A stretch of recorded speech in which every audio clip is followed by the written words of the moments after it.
अपना जो आज का जो शॉर्ट लेक्चर है वो बेसिकली मसल के स्ट्रक्चर पे फोकस्ड है, क्योंकि स्ट्रक्चर अगर आपको क्लियरली समझ में आ गया अच्छे से तो आपको मसल फिजियोलॉजी समझने में प्रॉब्लम नहीं आएगी। तो मैं डिस्कस कर रहा हूं यहाँ पे structure of muscle proteins.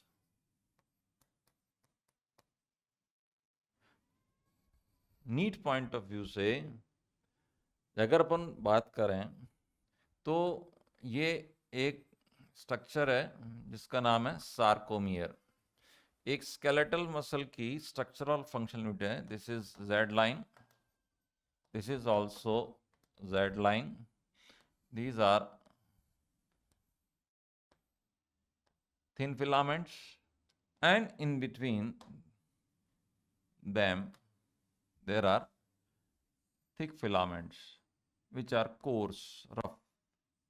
Thick filaments, myosin,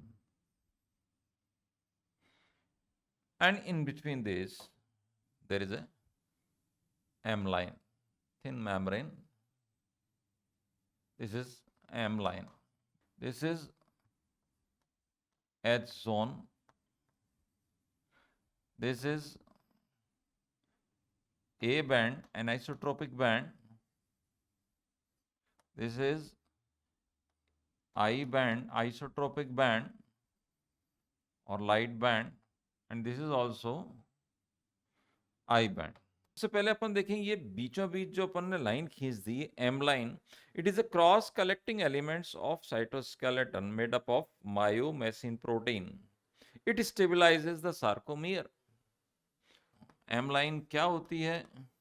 it is cross connecting cytoskeletal elements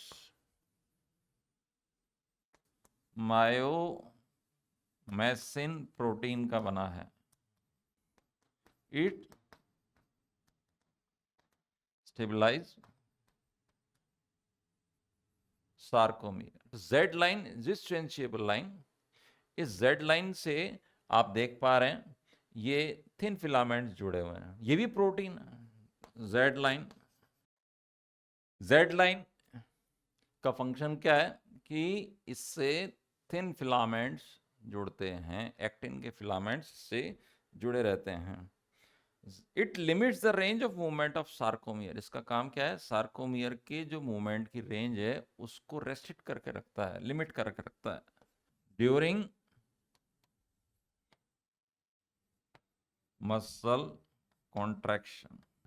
H zone वो जोन है जहाँ पे सिर्फ थिक फिलामेंट्स दिखते हैं. जब मसल रिलैक्स्ड या पार्शियली कॉन्ट्रैक्टेड होती है तो एच जोन नजर आता है, फुल्ली कॉन्ट्रैक्टेड में एच जोन नजर नहीं आता. अदरवाइज ये ए बैंड है, anisotropic band, dark band, I band and I band दोनों तरफ. इसके साथ साथ जुड़े हुए दूसरे प्रोटीन्स होते हैं जो इस पूरे मसल कॉन्ट्रैक्शन के फिनोमिना को रेगुलेट करते हैं, तो उनको अपन नाम दे देते हैं रेगुलेटिंग प्रोटीन. तो एक तो कैसे हो गए? फोर्स जनरेटिंग प्रोटीन, जो कि मसल कॉन्ट्रैक्शन के लिए फोर्स जनरेट करते हैं. एक्टिन और myosin both are included in force generating protein. Similarly proteins जो कि एक्टिन से जुड़े हुए हैं वो रेगुलेटिंग प्रोटीन की कैटेगरी में आ जाते हैं. तो अपन उन्हीं को सीधे पढ़ लेते हैं. Actin protein. अब ये चाहे एक्टिन हो चाहे मायोसिन हो, तो पहले अपन पढ़ रहे हैं एक्टिन को, तो ये थिन फिलामेंट भी कहलाया जाता है, थिन फिलामेंट, या इसी का नाम है सेकेंडरी फिलामेंट.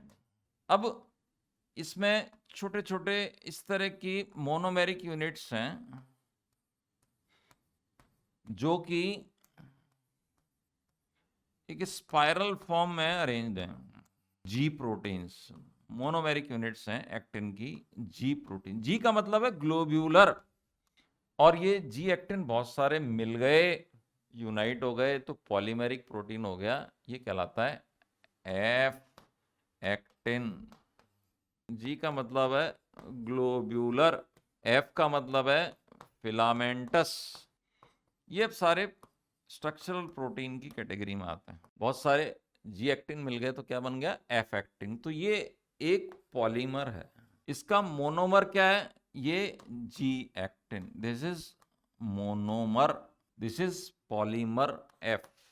दोनों में डिफरेंस समझ में आ गया। जी का मतलब है ग्लोब्यूलर, सारे छोटे छोटे सर्कल्स जो बनाए हैं ग्लोब्यूलर एक्टिन, जी एक्टिन, और ये पूरा मिल गया तो क्या बन गया, एफ एक्टिन। ट्रोपोमायोसिन के फिलामेंट्स होते हैं, ये ट्रोपोमायोसिन के फिलामेंट्स ये इस तरह से लिपटे रहते हैं। These are tropomyosin filaments. ये रेगुलेटिंग प्रोटीन है। अब एक्टिन जब एक मसल कांटेक्ट होती है तो मायोसिन फिलामेंट से बाइंड करता है टेम्परेरीली। उस बाइंडिंग के लिए ये ट्रोपोमायोसिन को थोड़ी देर के लिए एक्टिन से अलग होना पड़ता है। वो अपन मैकेनिज्म में देखेंगे। जब एक मसल रिलैक्स कंडीशन में है, यानी कि जब वो कॉन्ट्रैक्ट नहीं हो रही है, इन दैट केस ट्रोपोमायोसिन जो होता है वो एक्टिन की एक्टिव साइट्स जहां से वो मायोसिन से बाइंड करता है उसको ढके रहता है। What is the function of tropomyosin, it covers the active sites of actin. Actin की एक्टिव साइट्स को कवर करके रखता है, ढक के रखता है। कब, when it is not binding with myosin. Number 3 ये होता है ट्रोपोनिन। ये रेगुलर इंटरवल पे अरेंज फिलामेंट्स हैं, दीज आर ट्रोपोनिन। 3 सब यूनिट्स होती हैं, ऐसे करके आप इसको समझ सकते हैं। अब ये ट्रिपलेट हो गया, ये है ट्रोपोनिन। ट्रोपोनिन भी ट्रोपोमायोसिन की तरह ही रेगुलेटरी प्रोटीन है जो मसल कॉन्ट्रैक्शन के प्रोसेस को रेगुलेट करेगी। ट्रोपोनिन, इसकी 3 सब यूनिट्स होती हैं, 3 सब यूनिट्स। रेगुलेटरी प्रोटीन है, वन इज ट्रोपोनिन सी। सी का मतलब है calcium binding protein, 4 calcium ion से बाइंड कर सकती है। एक है ट्रोपोनिन टी, ये ट्रोपोमायोसिन को एक्टिन से जोड़े रखती है, इसका नाम ही ट्रोपोनिन टी है। और थर्ड है troponin I, it is a inhibitory सब यूनिट। ये मसल कॉन्ट्रैक्शन के प्रोसेस को रोक के रखता है, रेगुलेट करके रखता है, इनहिबिट करके रखता है। ये तीनों सब यूनिट मिल जाते हैं तो एक ट्रोपोनिन बनता है। ट्रोपोनिन प्रेजेंट होता है ट्रोपोमायोसिन पर। Troponin distributed over regular intervals. ये 2 रेगुलेटरी प्रोटीन हो गई, एक हो गया एक्टिन के प्रेजेंट, उसके ऊपर है ट्रोपोमायोसिन, और ट्रोपोमायोसिन के ऊपर होती हैं ट्रोपोनिन। तो ये बात हो गई एक्टिन की। तो actin is smooth filament, it is also known as thin filament. It is made up of 3 proteins. One is actin itself, another is tropomyosin, third is troponin. ये 3 सब यूनिट्स हैं, तीनों से मिलके बनता है actin. Thin filament, smooth filament कहलाता है। एफ एक्टिन किससे बना, जी एक्टिन की सब यूनिट से। एक पॉलीमेरिक प्रोटीन है, ये कैसा है, it is a polymeric protein. Actin के बाद में जो दूसरा फिलामेंट है वो कहलाता है थिक फिलामेंट या मायोसिन फिलामेंट, उसको भी देख लीजिए। इसका स्ट्रक्चर अपन देखेंगे तो ये भी का इसका स्ट्रक्चर है सिंगल मायोसिन, ये इसका हेड है। अब मैं आपको इसको एक्सप्लेन कर रहा हूं। This is one myosin monomer, head part और tail part. Myosin filament they are also called as thick filament. ये फिलामेंट कैसे होते हैं, कोर्स, रफ होते हैं। अपीयरेंस कैसी होती है, कोर्स। अगर अपन इस प्रोटीन की बात करें मायोसिन की, तो ये myosin protein it is also a polymer, polymeric protein. It is a polymeric protein. Monomeric unit, it is called as meromyosin. Meromyosin. This is monomer. अगर एक सिंगल मीरोमायोसिन यूनिट को देखते हैं, इट अपीयर्स लाइक दिस, इस तरह की दिखती है ये। क्लियरली इसके दो सेगमेंट नजर आ रहे हैं। मैं डॉटेड लाइन से इनको सेपरेट कर देता हूं। This is head portion having two sides, two special sides. एक को येलो कलर से डिपिक्ट किया गया है, दूसरे को ये पर्पल कलर से डिपिक्ट किया गया है बोर्ड पर। अगर मैं इस टेल की बात करूं तो ये कहलाती है meromyosin tail. This is called as head. Molecular weight के अकॉर्डिंगली इसको लाइट मीरोमायोसिन और इस पोर्शन को हेवी मीरोमायोसिन के नाम से जाना जाता है। शॉर्ट में इसको लिखा H heavy meromyosin, HMM, head, and tail is made up of light meromyosin, light meromyosin, in short LMM। ये जो पोर्शन है इसका, ये ब्लैक आउट हो गया, दिस इज क्रॉस आर्म। ये है इसका हेड और ये पूरा जो है ये कहलाता है इसका क्रॉस आर्म। अब हेड पे दो साइड्स हैं, ये कहलाती है एक्टिन बाइंडिंग साइट। जो पर्पल कलर से शो की गई है ये कहलाती है ATP adenosine triphosphate binding site. Myosin, it is a polymer, it is made up of monomeric units. किसका बना होता है? मोनोमर। मोनोमर का नाम है मीरोमायोसिन। मीरोमायोसिन के स्ट्रक्चर को दो पार्ट में डिवाइड किया, एक इसकी टेल, एक इसका head. Tail is made up of light meromyosin, light because its molecular weight is lower, heavy because its molecular weight is higher. It is called as heavy meromyosin, it is called as light meromyosin. The entire filament is of meromyosin. When it is in the form of a polymer, then it is called as myosin. When we see myosin, जब अपन myosin को देखते हैं under microscope तो ये filament कुछ इस तरह का दिखेगा आपको।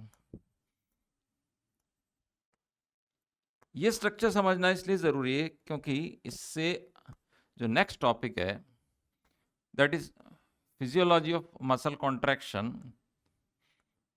वो आपको जब भी समझ में आएगा जब ये स्ट्रक्चर आपको क्लियर होगा। अब ये जो इस तरह के पॉइंटेड सरफेसेस से एलिवेशंस दिख रहे हैं, ये बेसिकली मायोसिन का हेड है। टेल रैप्ड अप रहती है इस तरह के फिलामेंट। तो ये एक सिंगल मायोसिन है और ये एक सिंगल मोनोमेरिक यूनिट है मीरोमायोसिन की। तो यहां तक आते आते एक्टिन का स्ट्रक्चर क्लियर हो गया, मायोसिन का स्ट्रक्चर क्लियर हो गया। ये मसल फाइबर जो कि स्केलेटल मसल का है, ये मसल्स वॉलेंटरी होती हैं, they are under control of CNS। यानी कि एक मोटर न्यूरॉन इसको कंट्रोल करती है, इसके कॉन्ट्रैक्शन को और रिलैक्सेशन को। ये सपोज कीजिए एक मोटर न्यूरॉन का स्ट्रक्चर आना चाहिए, तो ये आगे वाला टॉपिक आपको और अच्छे से क्लियर हो जाएगा। ये सपोज कीजिए एक मोटर न्यूरॉन के एक्सॉन टर्मिनल्स हैं। मोटर न्यूरॉन ऐसी न्यूरॉन को कहते हैं जो कि इंपल्सेस को CNS से स्केलेटल मसल्स तक लेकर आती है। तो ये मोटर न्यूरॉन है, इंपल्स। इस डायरेक्शन में आएगी। ये हो गए एक्सॉन टर्मिनल्स, ये कहलाती हैं छोटी छोटी सिनेप्टिक नॉब्स। Synaptic knobs. अब नाम आ गया सिनेप्स, तो इसका सिनेप्स होता है सार्कोलेमा से। स्केलेटल मसल की प्लाज्मा मेम्ब्रेन आपको बता दी मैंने, कहलाती है सार्कोलेमा। ये एक मसल फाइबर, इसके अंदर वही सब दिखेगा जो अपन डिस्कस कर चुके हैं, alternate light and dark bands. एक तो हो गया ये मसल फाइबर, एक हो गई मोटर न्यूरॉन। ठीक है, अब ये जो पूरा स्ट्रक्चर जो बोर्ड पे दिख रहा है, ये कहलाता है मोटर यूनिट। ये यूनिट है, इसमें दो चीजें इन्वॉल्व हो गई, नंबर 1 मोटर न्यूरॉन और नंबर 2 एक मसल फाइबर या इसकी सार्कोलेमा जहां पे सिनेप्स हो रहा है।